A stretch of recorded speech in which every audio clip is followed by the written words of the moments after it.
Jesus is risen. Jesus is alive. Hallelujah. Palakpakan natin ating Panginoon.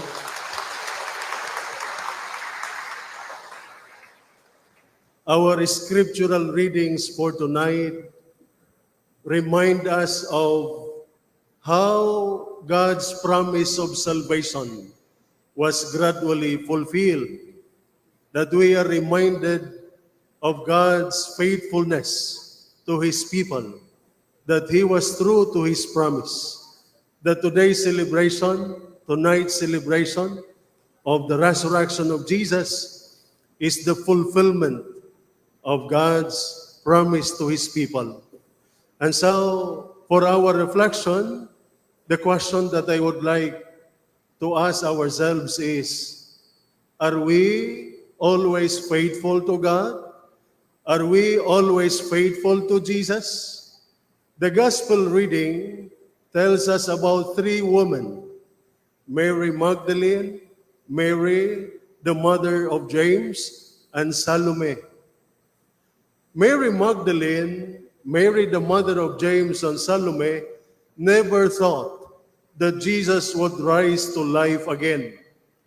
According to the gospel, they went to the tomb in order to honor the body of Jesus by anointing it. But Jesus was not there because He had risen.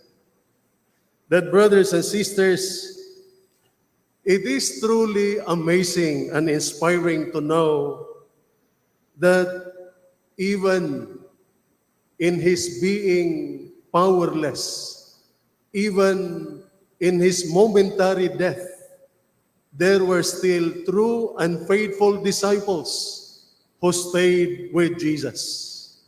We cannot but admire their loyalty to Jesus. We can admire their faith in Him. We admire them because they never betrayed Jesus until the very end. They remain faithful to Jesus even during the most or the lowest moments of Jesus' life, and even when things seem hopeless. I am sure the reason Jesus had something as a reward for Mary Magdalene, Mary the mother of James, and Salome. For they prove that their faith in Jesus went beyond the miracles and healing they have witnessed. How about us? How is our faith in the risen Jesus? Is our faith limited to the miracles and answered prayers that Jesus has done in our life? Or does it go deeper and will remain until the end of our mortal life?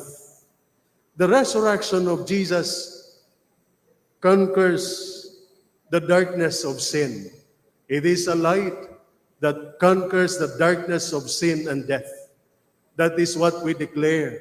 That is what we proclaim at the first part of our celebration, when we began with all the lights off, and then we light the Passover candle and our candles to symbolize that darkness can never conquer light.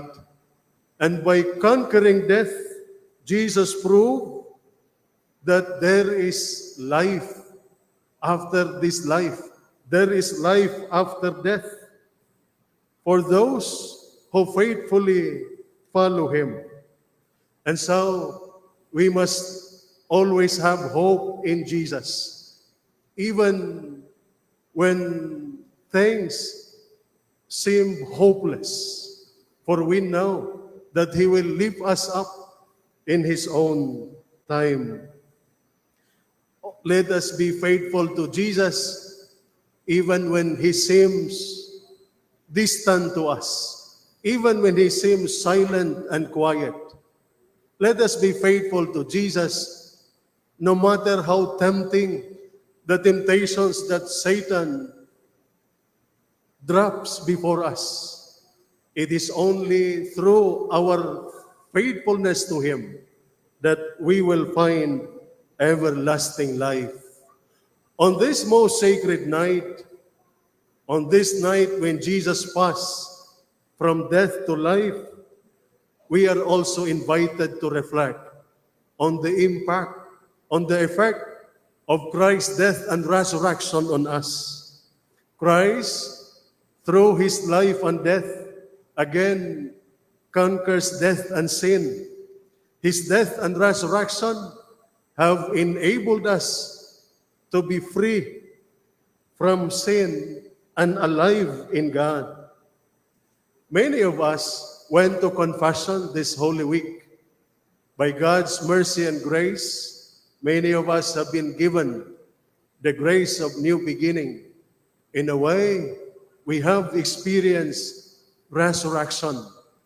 Through confession, it is as if we have come out of the grave of sin and live in grace with Christ.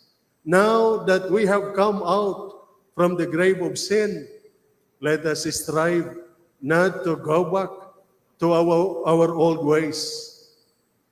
Let us strive with the grace of God to stay in the new life that we have received from God.